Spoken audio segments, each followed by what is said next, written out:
Hello, everyone.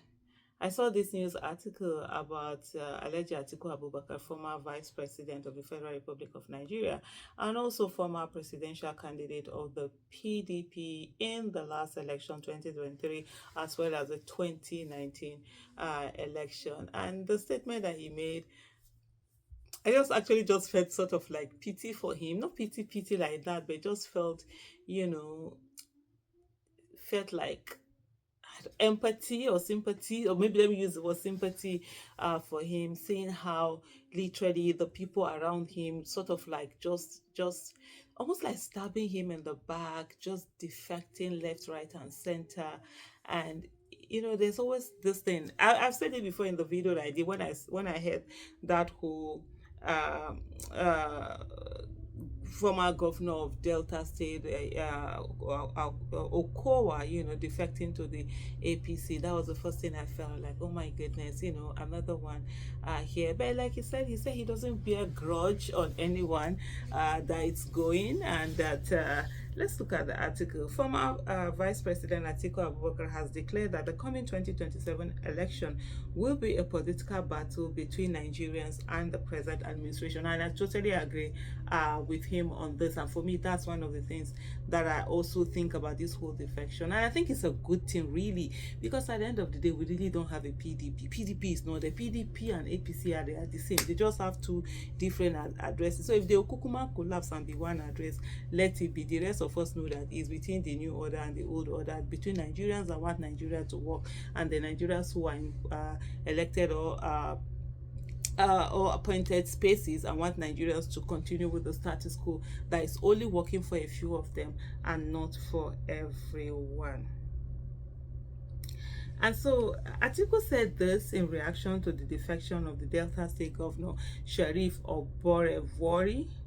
I'm sorry if I didn't pronounce that name, and former Governor Ifeanyi Okowa from the People's Democratic Party (PDP) to the ruling All Progressive Congress. And he bears no grudge against anyone, as freedom of association is in a democracy is a fundamental right. I mean, that's the spirit that you want to have there. And of course, he's not gonna come out and start telling people how deeply saddened he is about this. But I just look at it, and sometimes in politics we should have a little bit of character in politics, where it is said that, oh, politics and people in politics don't have people in politics not having character is the reason why we have the kind of politics we have in Nigeria and the kind of governance we also have in Nigeria. Okowa was Atiku's running mate in the last election. Atiku, in his reaction on his verified Facebook page, said the coming political battle is not APC versus PDP or LP versus APC.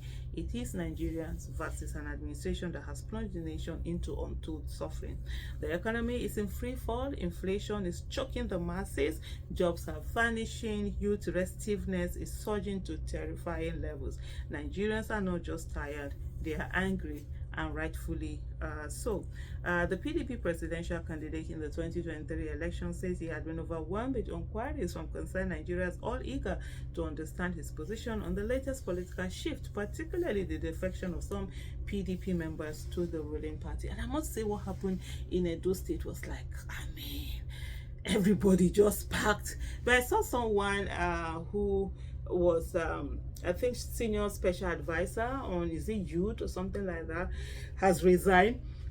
I mean, which is just the honorable Tito. Are you packing everybody to APC? Nobody could look and say, I know now, I will remain. The chairman didn't remain. Hey, this shift, I've never seen this kind of how do I put it, very hungry kind of shift where no get liver.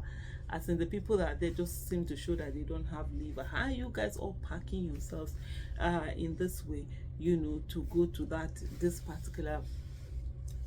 particular party, and nobody is remaining? But I would say it gives opportunity for new people to stand up in a Edo State, because now they need to put new chairman, all of that in Edo PDP. But someone was talking about an interesting story the other day, mentioned something quite interesting, and he said, I'm not sure of this, so please help me verify this. It was saying that the PDP in Anambra State, almost as if nobody was even ready to pick the ticket. It was after the primaries in APC, that somebody somewhere came out from there to come to, PDP to now pick the ticket or something like that. But what the person was trying to say, that in a lot of places that PDP has lost its ground, PDP is really floundering, it's really, struggling and gasping. And for me, if I really had any advice that would be taken by PDP at this time, I've been advising PDP since 2015. They've never listened to me, and some of them say I'm their enemy or whatever. If there's any advice I have to them, it's for them to rebrand that name. No. Just like what Elumelu did with Standard Trust Bank, and he rebranded it and make it UBA. PDP needs to do that, because right now, the brand is gone. The brand is too stained. Not many people want to be associated with it for being what it is known as. And then when they do that change, let them revamp and redo themselves. But anyway, it's not with the PDP.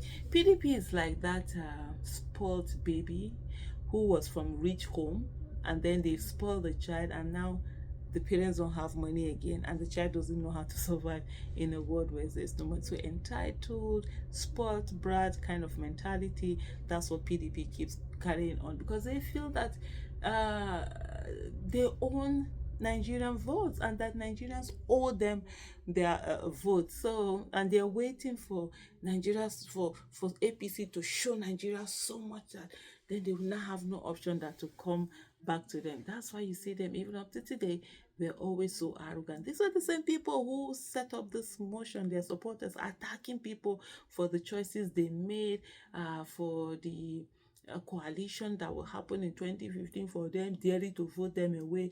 And now they want people to do the same thing that they did in 2015, that they were insulting people and telling them to apologize. It's not going to happen now. So I just don't know. But anyway, this is what Atiku had,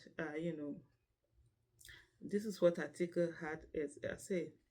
So as someone who holds fast to these values, okay, so there was something he talked about. He said, let me unequivocal let me be unequivocal.